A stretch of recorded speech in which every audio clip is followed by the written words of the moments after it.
All right. So today I'm going to provide some more information about information, and hopefully we'll finalize that. It's always hard. I don't have time to go back and rewatch the video before, but even then, it's hard to understand where to pick up the thread sometimes. So I'm just going to wing it today. I tried to save the PDF. This is another thing Adobe does all of a sudden. It won't let you save anything. You can't save it in the cloud. You can't save it. And so whatever annotations or changes you've made to the document just get lost, and you can't fix that. And this is the if they want people to have more faith in software, they got to get these bugs at the bottom out. But it just seems to me like more of these bugs are being introduced because the idea that they should support power users, people like me who are highly motivated not to let software infiltrate my privacy, my mental health, and all the other clear problems this internet of hell that we've created, this sucking of community up into a bit cloud, all for this is the fascism. This is the soft fascism. I've been watching Slavoj Zizek's videos online, and I'm currently reading The Sublime Object of Ideology. Now, I'm redoing video 10. It was such a dark day. I wanted to go back and sanitize some of my ranting videos as much to master some more basic editing skills. I tried to put cards on this video. The card never has seemed to have shown up. So I'm just going back and reorganizing things into topics. And once that onerous task is done, now 40 plus videos in, man, that takes a long time. That's 20, that's a day of nonstop watching, let alone the editing, noting the points that you might want to edit. But again, as I just reorganize and make sure I've sanitized this enough, except for my tendency to swear a lot. But it just seems to me that this is a symptom of the time, and that a lot of people are fucking angry about the state of things and no longer feel the need to not express the extra emotional import. So when lazy trolls, sociopath under bridge lifers, as I variously call them, and believe me, I can be a very effective troll too. I can play that game just with less attachment. People mistake my work for postmodernist, and it's not. It's an attempt to debunk it.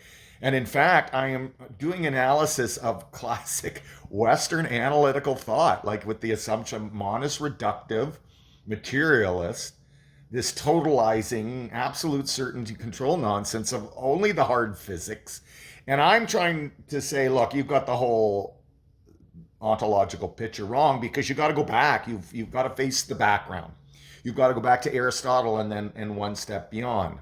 And that was the first set of videos were meant to help me get some clarity on doing another shorter set of videos with some PowerPoint diagrams, because I do like to mix text, graphics, and then the talking. I'm a philosopher who would prefer to perform his work in a low tech way, hand drawings, but that doesn't mean I'm not sophisticated in my knowledge. And of course, I've had to teach myself video and sound editing and cobble together a bunch of free tools because I can't afford any. And then, of course, to do any of this editing on this Windows 7 laptop with the keys that are falling off all the time, while I have to shut everything down in the background. And even then, it just seems the rendering is very problematic. I just need better computer. I'm just going in that same catch 22 that's going to spiral me back into depression and anxiety. So anyways, I'm not a postmodernist, and if you think I am, well, then you've clearly not engaged with my work. You haven't asked me any questions, and you're just trying to flop up your own empty ego. I just find it absurd, this idea that we can react to some statement, totalize some author's 20, really it's a 40-year 50-year work by now, and you think you can reduce me to jargon at the same time you're constantly criticizing my jargon. It's absurd. But the symptom that you find in postmodernism, and I'm seeing a lot of my concerns reflected in different codes, which is the problem, is about this thing that we're just lost in this web of signifiers that never touch the real. But that is the same absurdio as the one I'm doing analytically. So I am, in a sense, doing a deconstruction, but I'm doing a Trojan horse deconstruction because I'm aping the metaphysics that I'm trying to expose. I must confront the status quo without power to even begin to have a conversation in the background of what I think the metaphysical background. This is the funny thing. I've got my foreground intuition. It took me 20 years to cash that out into this flurry of work I've been doing the last 3 or 4 years in desperation and poverty, living with 70-year-old meth addicts that are now dead, moving 33 times, like just being traumatized and destroyed even more. But and finding I've got this positive work now, and yet, now I'm getting pigeonholed. I was treated like a seat filler trying to defend my work, and so I'm left with this project of futility. But now I'm seeing, okay, what's my next tack? What's the background of my work? Well, because I have no one to help me sort that out, the first set of my videos were meant for me to interrogate some of the stuff rattling around in my head that I couldn't. It was becoming a burdensome because I wasn't processing it, and I just didn't have the will to take on this project yet. And I've got to solve my resource problem before I commit to something like that PowerPoint thing, because these videos are trivial to do compared to the real philosophical work. So don't think just because you can get on YouTube, make a video and use philosophical jargon that you know a damn thing about it or about my work. So that gap that they see in postmodernism, they're trapped in the same absurdio, because they might think they're criticizing physics and science and democracy and robber baron capitalism, but they're still invoking they're all their same value and epistemic binaries in the background. So of course they end up in another absurdio, because I think it's just absurd to say that the symbols don't touch the real. They don't touch the real because we refuse to confront the real, and so this is a conflation of the ends of a logical analysis that won't face its own metaphysics, won't see its own absurdio, and so instead it's going to cover that up with this semantic nihilism, fatalism, and sure, a lot of beautiful what they called continental philosophy.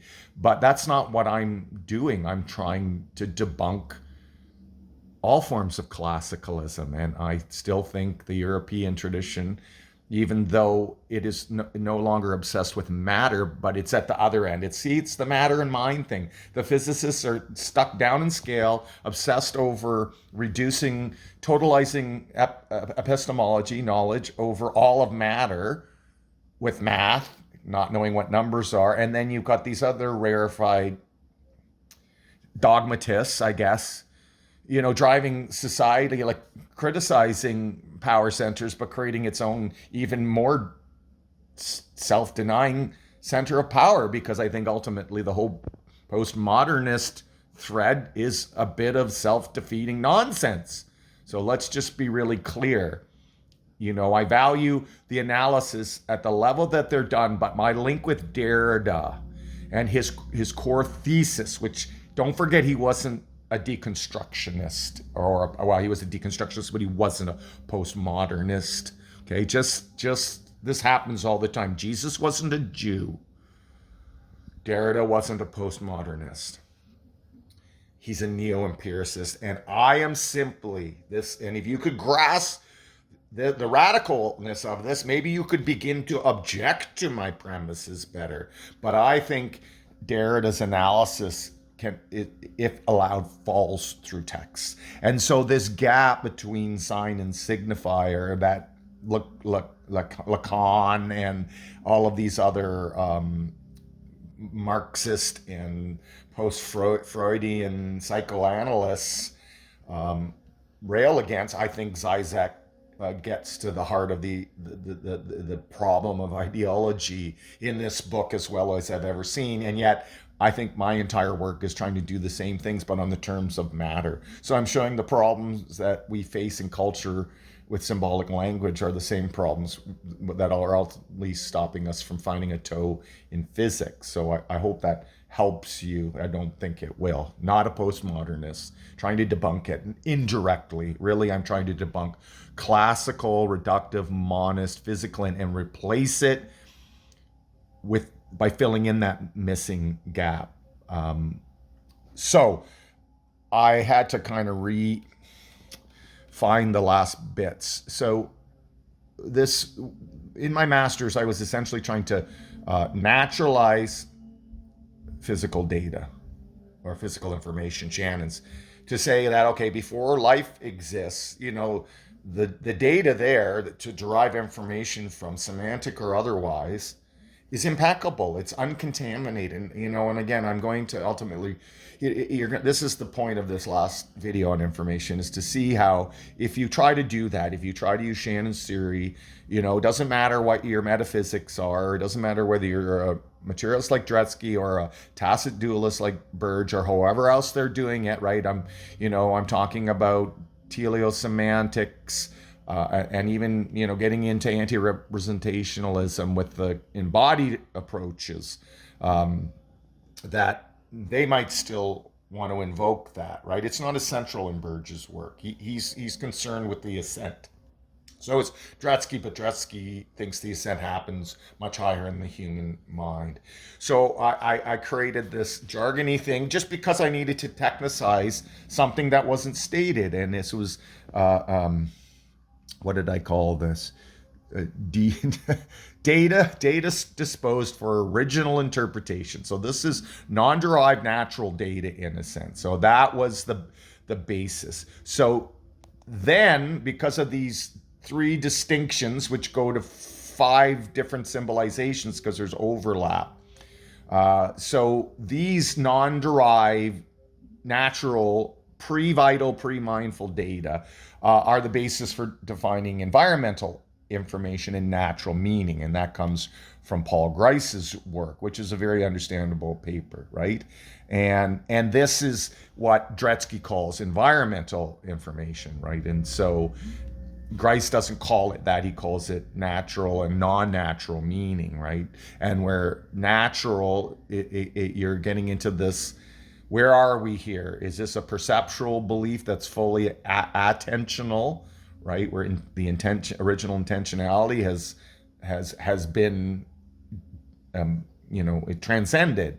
Or is this just more to do with the symbol grounding problem where, we're going beyond the smoke means fire into the what did you mean by saying that kind of analysis, right? The higher abstract, human, metaphorical, fictional, all this is the stuff we're in trouble. And again, this is the thing in the background, is I think this is just all another Hilbert space. I'll have to tackle a video on the theoreticians I see already working with this assumption, and to give you some practical examples that should make it obvious to you that this inner world of thought, which I think is actually a third space of a within, right? That's what the excluded middle is all about.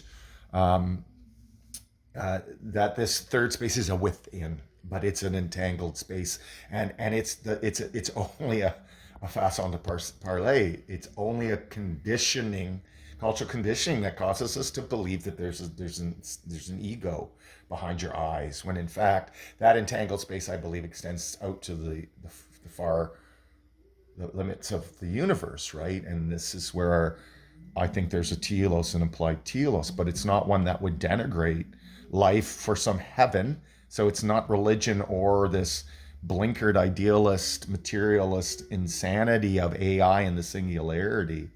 That's not what it is. It's a hypermind ordering principle.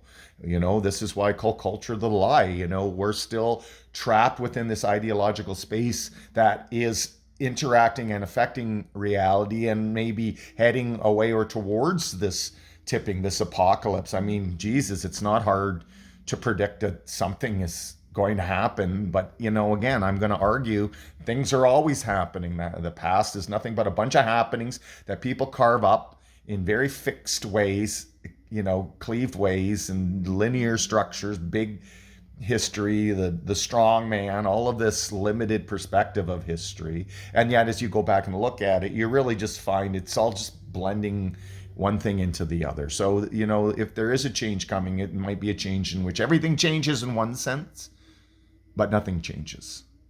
Right. And so this is because there's a potential for something to manifest in the world that would help us get past this war of ideology and this myth making for power, and start to get the shared codes to extract. And so, like, I see a lot of resonance between this work in cognitive science, physics, hard physics, grounded, analytical Western philosophy, as white male as it gets, as apparently power seeking as it gets. And then I'm aping that. And then the mistake is people think I'm a postmodernist, and I'm not. I'm not. I'm uncategorizable. I've said what I am, but if you won't engage with my work and understand that, you're just going to impugn me in categories that allow you to dominate me as if you're superior. I am ready to take on all challengers here who might think they could take me down in regards to my own meanings. It's just absurd to start that way. So this natural data, I'm not going to use the jargony term. All right, so now I got to go back here. So again, I think I left off around here, so I'm just going to read this. So again, we're talking about, right, this was the idea about true information. So semantic information that's propositional, the highest level, is only information. And now we're not talking about chance. It's post-semantic assent, post-original intentionality, post-symbol grounding problem. This is the highest level. How do we define information?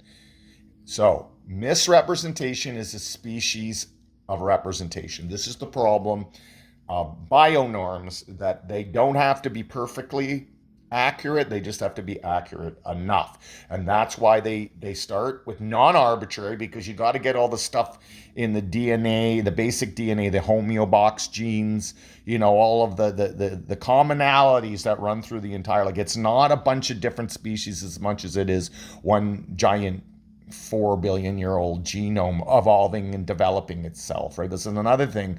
I was convinced decades ago that the evolutionary machinery in the cell is capable of evolving itself, that it already had that capacity. And that's because it is receiving a message, it is decoding that message and then re-encoding that into the material world so that it can then feed back with that at the level of mind to leap over itself again. So misrepresentation is a species of representation, because we're already well beyond the laws of nature and into overcoming the second law. But information is not like this. Misinformation is not a piece of information of the false variety. It is not information at all. So this is Dretski's nuclear sense, or close to the colloquial sense, right? The informal or lay uses, which again, there are several possible uses and misuses here in both informal and formal and highly technicized domains of inquiry, like information sciences, particularly around libraries. Very interesting analyses and problems with the concept information there in particular, if you're interested in looking. See, this is a place where I could put a link in if I could figure out how to do that in the car. It's like I can't link because I don't have the cache. I can't link to links, but I can put other content on my site and link to that, which I try to do, and yet I can't remember which video and it doesn't seem to appear. Anyways, that's an editing problem for a day I'm not recording. So it's not just Shannon's information, right? Once we're getting up to semantic forms of information, it's not just data, because it has an interpretation. So it covers a spectrum from passively interpretable through actively interpreted to just interpreted data, often in often intended in the sense its means for decoding is right on the surface, and the informee is already actively engaged with the data or has easy access or ownership of it, such as one can retrieve information about the weather just by looking outside or find a specific building just from an address. And of course, the just there is metaphorical. Often when people use the term colloquially, lay, informally, etc., they mean the nuclear sense. But just as people often fail to appreciate the difference between what they believe and what they know, they often fail to appreciate the difference between what they believe, or often fail to appreciate the difference between information, in quotes, right, the ambiguous, the totalizing ambiguous case, and data, which is properly deemed physical information, or I would have preferred to call it physical data, another missed opportunity there. So I'm going to give you the examples, and then I'm going to try to explain in brief, if I have enough time, why these examples led me to see the absurdity of my attempt to naturalize data, and why I don't think anyone will be able to do it. So we're going to do just two examples. So we have an English-speaking detective, and he's handed 3 pieces of paper, and each with the purported location of the murder weapon. So this first example is a little contrived, and I would be critical about arguments from science fiction or arguments from too contrived examples. But this might be, I could do more work, fictional work, and make it more plausible. The second case is a real case. It's a tangible, this has happened to me kind of case, right? So these 3 notes. The first is in English and contains the true location. The second is in French, and the detective knows nothing of French, but he knows the alphabet, right? And contains the true location. The third is in both English and French, and it says the same thing, but is false. So the first note, once read, becomes information for him. It's the true location. It's a propositional claim about a world to mind fit that could be recovered by going to said location and going, hey, look, here's the murder weapon. Now, the second note, even though it has the same meaning contained in it, right? Once it's interpreted, don't forget this is derived meaning.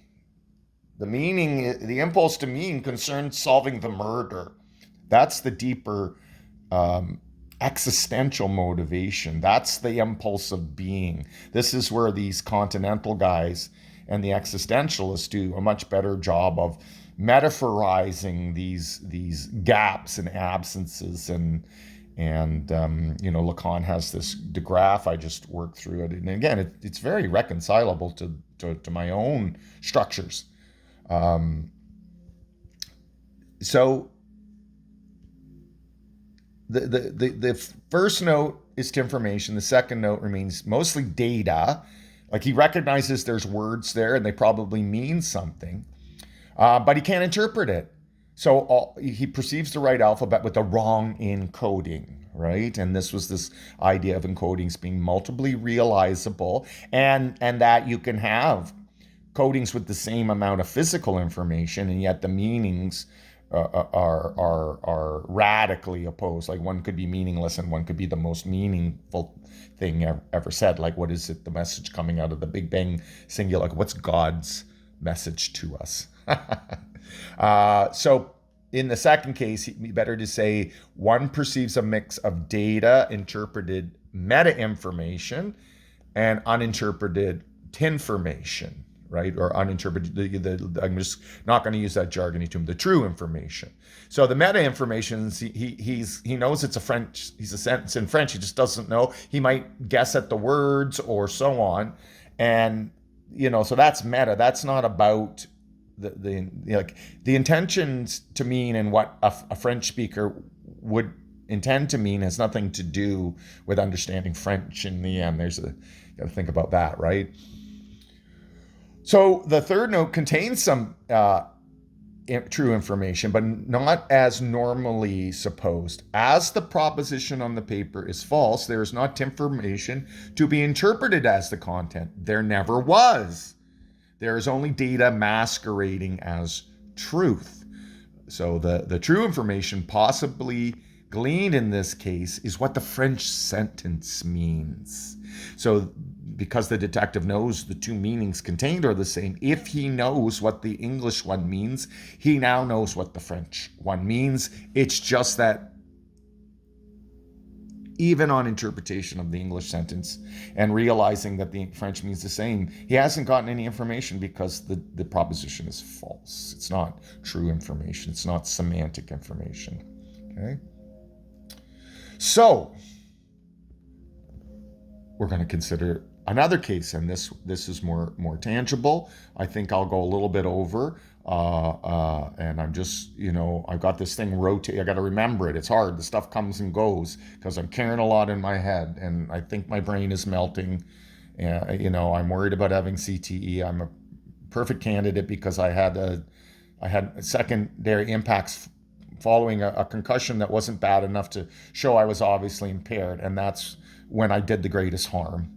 And that's what's given me all these hearing problems and behavioral problems and whatever. And of course, they don't want to, I can't get the diagnosis because the system doesn't work, and they don't want to own up to the fact that they failed me, and that, and then people wonder why I'm angry all the time. Like, I need a diagnosis. I deserve a diagnosis. The people that supposedly cared and loved for me were obsessed with me having mental illness because I was treated for depression.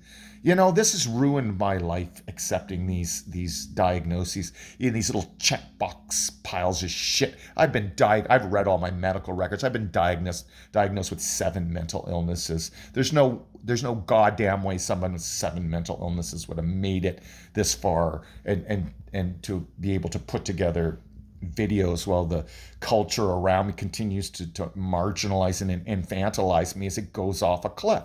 God, I'm angry about that too, and I'm not gonna, I can dispel my anger in the moment, but then the next day unless I just hide out under my blankets all day, the likelihood of me being rationally re-angered is pretty near 100% these days, and I'm not going to take all the blame for that. So here's another case.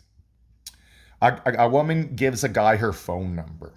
He types it into his phone, which synchronizes with his Gmail contacts, but then he loses his phone. So I asked, does he have the information about this woman's phone number on his computer hard drive then? Is it because if it resyncs, or is it in Google servers? He's got some data that's encoded. If he just looked at the phone, he could just see the information he just captured, but he's lost it. So now it's been rendered somewhere else.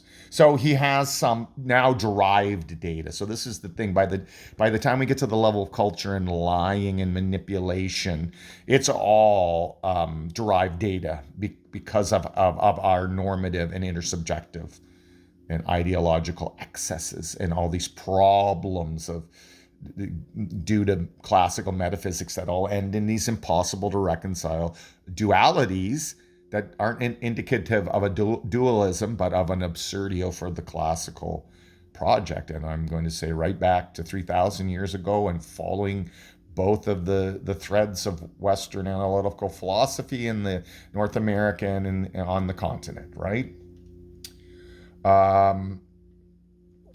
Okay. So the source of the data here and its disposition to inform is non-natural. It's the highest level.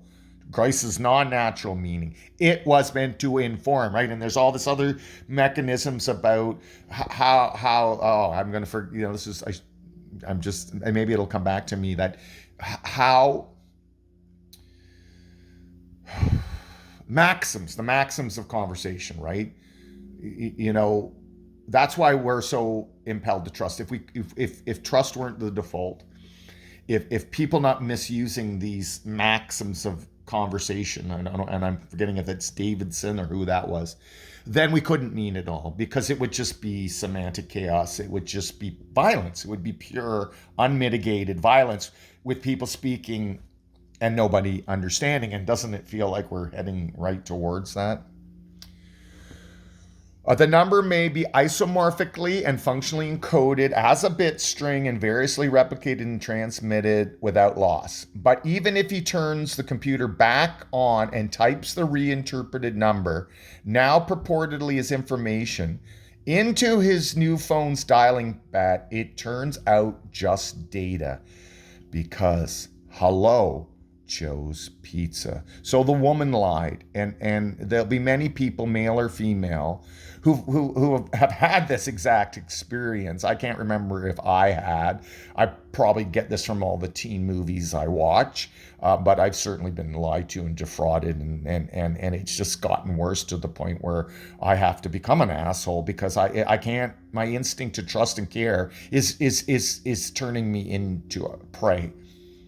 So you know what? I'm not going to go because this is good. I'll redo this example tomorrow at the start. I'll read some of my own analysis there, and this gives me another day to think about this orthogonal problem. And hopefully I can rewatch this video. So Brian, this was the germ of it. That the problem I'm going to get at here that I think that debunks any hope for reducing semantic theory to the naturalization of physical information is going to because of the orthogonal character in both metaphorical and literal terms of what happens when you are lied to this way. I will see you in 2 days.